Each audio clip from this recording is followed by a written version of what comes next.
അധ്യായം 19. വൈകുന്നേരമായപ്പോൾ ആ 2 ദൂതന്മാർ സോദോമിൽ ചെന്നു. ലോത്ത് നഗരവാതിൽക്കൽ ഇരിക്കുകയായിരുന്നു. അവരെ കണ്ടപ്പോൾ ലോത്ത് അവരെ എതിരേൽക്കാനായി എഴുന്നേറ്റ് ചെന്ന് നിലം പറ്റെ താണു വണങ്ങി. അവൻ പറഞ്ഞു, യജമാനന്മാരെ, ദാസിന്റെ വീട്ടിലേക്ക് വന്നാലും കാൽ കഴുകി രാത്രി ഇവിടെ തങ്ങുക. രാവിലെ എഴുന്നേറ്റ് യാത്ര തുടരാം. അവർ മറുപടി പറഞ്ഞു, വേണ്ട, രാത്രി ഞങ്ങൾ തെരുവിൽ കഴിച്ചുകൊള്ളാം. അവൻ വളരെ നിർബന്ധിച്ചപ്പോൾ അവർ അവൻ്റെ വീട്ടിലേക്ക് പോയി. അവൻ അവർക്കൊരു വിരുന്നൊരുക്കി, പുളിപ്പില്ലാത്ത അപ്പവുമുണ്ടാക്കി. അവർ അത് ഭക്ഷിച്ചു. അവർ കിടക്കും മുമ്പേ സോദോം നഗരത്തിൻ്റെ എല്ലാ ഭാഗത്തും നിന്ന് യുവാക്കന്മാർ മുതൽ വൃദ്ധന്മാർ വരെയുള്ള എല്ലാവരും വന്ന് വീട് വളർന്നു. അവർ ലോത്തിനെ വിളിച്ചു പറഞ്ഞു, രാത്രി നിന്റെ അടുക്കൽ വന്നവരെവിടെ? ഞങ്ങൾക്ക് അവരുമായി സുഖഭോഗങ്ങളിൽ ഏർപ്പെടേണ്ടതിന് അവരെ പുറത്തു കൊണ്ടുവരിക. ലോത്ത് പുറത്തിറങ്ങി കതകടച്ചിട്ട് അവരുടെ അടുത്തേക്ക് ചെന്നു.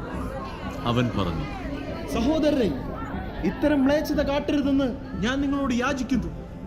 പുരുഷ സ്പർശമേൽക്കാത്ത 2 പെൺമക്കൾ എനിക്കുണ്ട്. അവരെ നിങ്ങൾക്ക് വിട്ടുതരാം. ഇഷ്ടം പോലെ അവരോട് ചെയ്തു കൊള്ളുക. പക്ഷേ ഈ പുരുഷന്മാരെ മാത്രം ഒന്നും ചെയ്യരുത്. എന്തെന്നാൽ അവർ എൻ്റെ അതിഥികളാണ്. മാറി നിൽക്കൂ. അവർ അട്ടഹസിച്ചു. പരദേശിയായി വന്നവൻ ന്യായം വിധിക്കാൻ ഒരുങ്ങുന്നു. അവരോടെന്നതിനേക്കാൾ മോശമായി നിന്നോട് ഞങ്ങൾ പെരുമാറും. അവർ ലോത്തിനെ ശക്തിയായി തള്ളിമാറ്റി വാതിൽ തല്ലിപ്പൊളിക്കാൻ ചെന്നു. പക്ഷേ ലോത്തിന്റെ അതിഥികൾ കൈനീട്ടി അവനെ വലിച്ച് വീട്ടിനുള്ളിലാക്കിയിട്ട് വാതിലടച്ചു. വാതിൽക്കലുണ്ടായിരുന്ന എല്ലാവരെയും അവർ അന്ധരാക്കി. അവർ വാതിൽ തപ്പിത്തടഞ്ഞ് വലഞ്ഞു. ആ 2 പേർ ലോത്തിനോട് പറഞ്ഞു, ഇവരെ കൂടാതെ നിനക്ക് ആരെങ്കിലും ഇവിടെയുണ്ടോ? പുത്രന്മാരോ പുത്രികളോ മരുമക്കളോ മറ്റാരെങ്കിലുമോ നഗരത്തിലുണ്ടെങ്കിൽ എല്ലാവരെയും ഉടൻ പുറത്തു കടത്തിക്കൊള്ളുക. ഈ സ്ഥലം ഞങ്ങൾ നശിപ്പിക്കാൻ പോവുകയാണ്. ഇവിടുത്തെ ജനങ്ങൾക്കെതിരെ രൂക്ഷമായ നിലവിളി കർത്താവിന്റെ മുൻപിൽ എത്തിയിരിക്കുന്നു. ഇവിടം നശിപ്പിക്കാൻ കർത്താവ് ഞങ്ങളെ അയച്ചിരിക്കുകയാണ്.